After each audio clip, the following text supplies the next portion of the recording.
Сайн байцгаана уу? Энэ бичлэгэн дээр би өдөр тутмынхаа бодолтыг хэрхэн хийдгийг харуулах болно. Бичлэгэндээ тавтай морил.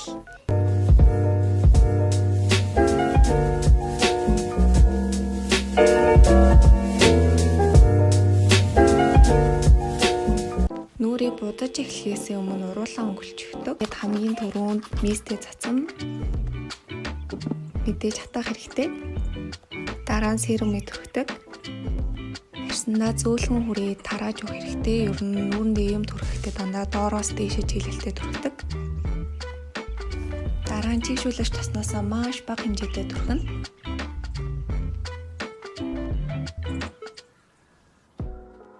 Өглөө түрхэж байгаа тосоо бага түрхэхгүй бол өдөр нь нүүр тослогдоод байгаа юм шиг санагддаг.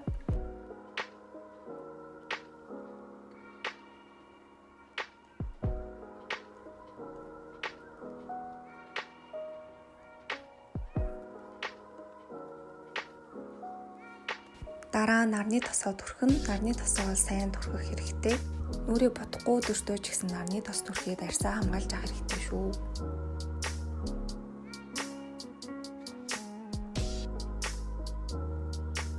Ингээд ерөнхийдөө ол нүрээ бодож эхлэхэд бэлэн болж байна.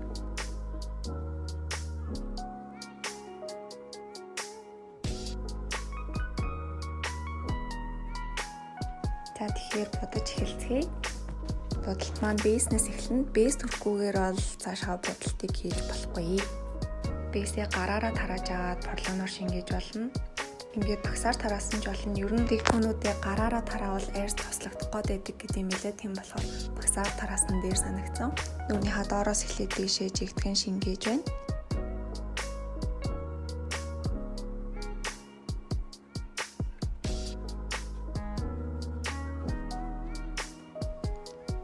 Ингээд ерөнхийдөө л өдөр тутмын манд бодолтын суур бэлэн боллоо. Цайвар өнгийн фаундейшн хэрэгэлдэг. Ер нь бол фаундейшнээ байнга сольж идэг болохоор яг энийг байнга түрхдэг гэсэн бол байхгүй. Тэгээд порлоноор тараасан ч болно, багсаар тараасан ч болно. Би одоо багсаар тарааж байна. Үзүүлэлгээ жахан уусгаж болно.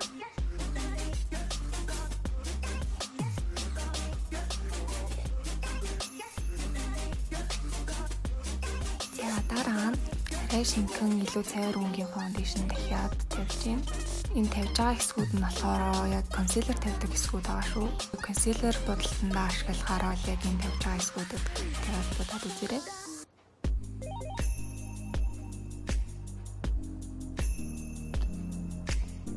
Сайхан уусгаж өгөх хэрэгтэй. Одоо жоохон бараа өнгөөр сүүдэр тавьж байна. Цэцэрний яг хонхорхоноос жоохон дээшээ тавьдаг. Яг ясны нэрээ гэх юм уу? Тэгээ шанааныхаа ясыг сүйтрэлж өгнө. Хан дээрээ бас жоохон тавьсан сүйтрэж бас уусгаж өгөх хэрэгтэй. Одоо мэдээ уусгахтаа ч гэсэн аль болох дээшээ арьсаа өргөж дээшээ чиглэлтэй дандаа будаж аваарай. Хамраа бас жоохон сүйтгэрлэнэ.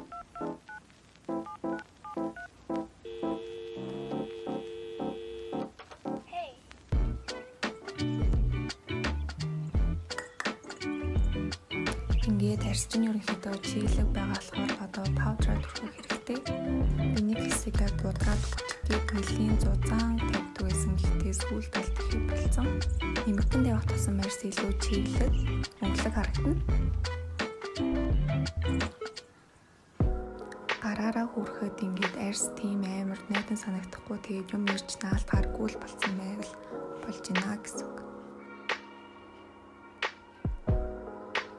Дараа нь арай жижиг багсаар одоо хуурай сүдэртэй багсаа ингээд гүйд өгөх хэрэгтэй. Нэг тод гарахгүй тулд түрүүн сүдэр тавьж исэн хэсгүүдээр ер нь дахиад жоохон хуурай сүдэр тавьж байгаа гэсэн.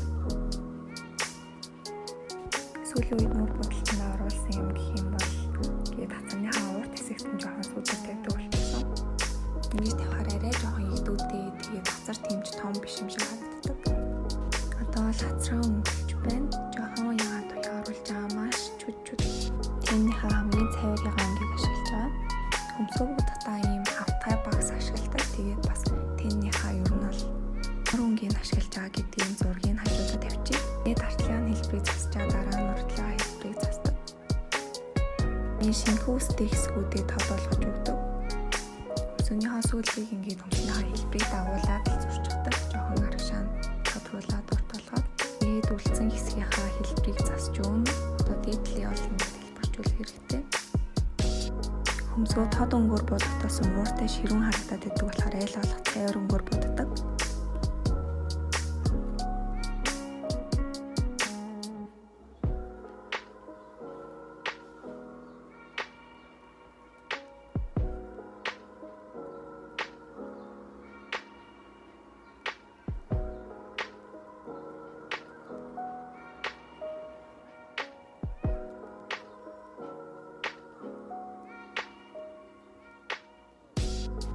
Нөгөө талынхаа үсгийг адилхан зурах гэж хичээж байна. За одоо нүдэ будаж эхлэе. Тээнийхээ хамгийн цайвар борөнгөөр нүднийхээ яснаас доторх хэсгийг нэгэ будаа. Дайраа жижиг багсаар нүднийхээ хартал дайраа гүн борхонгийн тэнээр нүдэ жоохон арагшаа сунгаж буддаг.